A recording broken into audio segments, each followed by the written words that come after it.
મુક્તો તમને એક સામાન્ય દ્રષ્ટાંત આપો. આ આંગળીઓ આમ આમ વળતી જ ના હોત, આમ વળતી જ ના હોય આંગળીઓ, અને આમ આમને અક્કડ ને અક્કડ રહેતી હોત તો આપણી શું દશા થાત? કલ્પના તો કરો.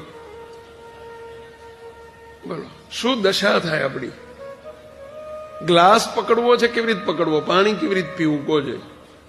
અરે નળ ઉપર જઈને પાણી પીવા માટે આમ કરવું પડે ને પહેલા. કેવી રીતે? હવે વળે જ નહીં આંગળીઓ. ભગવાને આવીને આવી રાખી હોત. બોલો, પાણી કેવી રીતે પીવત? જમે જ કેવી રીતે?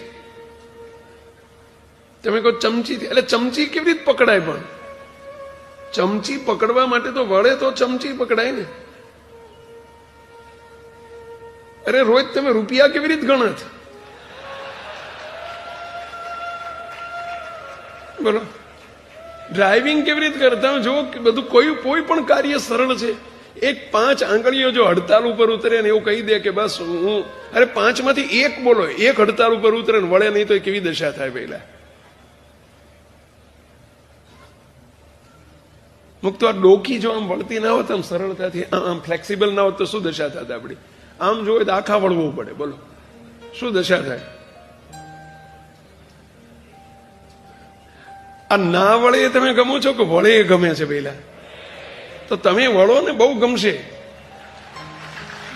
આપણે વળી જાઓ ને.